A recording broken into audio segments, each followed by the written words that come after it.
selamat datang di video presentasi pembelajaran geografi dari kelompok ayam kami. Nah, pada kesempatan kali ini kita akan membahas tentang persebaran sumber daya alam yang ada di Pulau Sulawesi. Nah, ada sumber daya alam apa aja sih di Pulau Sulawesi dan contoh potensi, pengaruh dan dampaknya bagi Pulau Sulawesi.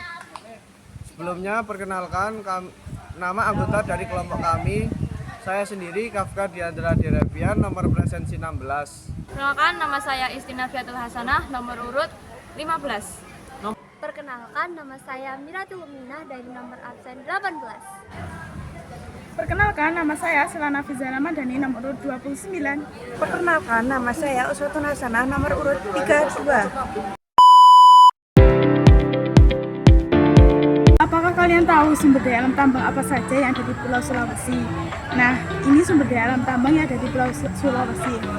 Di Kabupaten Minahasa terdapat biji besi, di Gorontalo terdapat kapur dan emas, di Parigi Motong terdapat tembaga dan emas, di Korosa terdapat tembaga, di Luwu terdapat emas dan biji besi, di Maros terdapat kapur dan batu bara, di Morowali terdapat nikel, di Malaka terdapat nikel, dan terakhir di Pulau Buton terdapat aspal.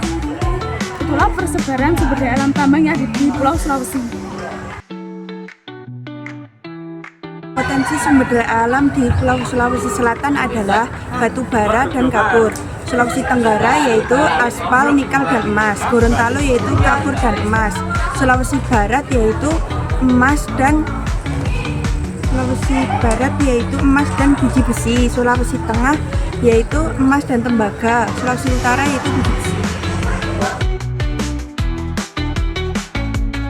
Contoh permasalahan sumber daya alam yang terjadi di Sulawesi, yaitu eksploitasi berlebihan nikel yang sudah terjadi di Indonesia, lebih tepatnya di Sulawesi. Penelitian Satya Bumi Sidatia Afra menyebutkan berbagai kebijakan pemerintah belakang ini menunjukkan kecenderungan untuk menyokong tumbuhnya praktik neo-ekstravisme ini. Direktur Walhi Sulawesi Selatan Muhammad Al-Iman menyebutkan eksploitasi besar-besaran. Sejak 18 tahun terakhir, 2001 sampai 2019, di Sulawesi Selatan, kata Amin, ambisi pemerintah mengembangkan ekosistem kendaraan listrik telah mempercepat kerusakan lingkungan dan permiskinan rakyat, khususnya masyarakat adat dan perempuan di Sulawesi Selatan. Salah satu konsensi perusahaan tambang nikel terbesar di Sulawesi Selatan yaitu PT Vale. Ini adalah contoh permasalahan sumber daya alam yang terjadi di Pulau Sulawesi. Dampak negatif dari persebaran sumber daya alam yang ada di Pulau Sulawesi meliputi kerusakan lingkungan, seperti peningkatan aktivitas penambangan nikel yang menyebabkan overeksploitasi nikel yang terjadi di Sulawesi Tengah dan Sulawesi Tenggara. Yang kedua, terdapat konflik sosial, seperti konflik antara PT ASR dengan warga Salipolo, Sulawesi Selatan yang akibat penambangan yang mereka lakukan di Sungai Sadang. Yang ketiga, ada ancaman terhadap kehidupan masyarakat. Lahan pertanian dan hutan dapat dialihfungsikan menjadi lahan pertambangan, sehingga banyak warga yang kehilangan mata pencahariannya. Itulah dampak negatif dari persebaran sumber daya alam tambang yang ada di Pulau Sulawesi.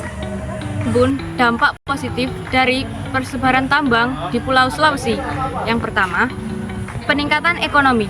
Pertambangan meningkatkan nilai perekonomian di Indonesia, contohnya pada hilirisasi tambang. Transformasi ekonomi Indonesia dari bahan mentah ke produk jadi meningkatkan perekonomian negara. Lalu yang kedua, ada pembangunan infrastruktur.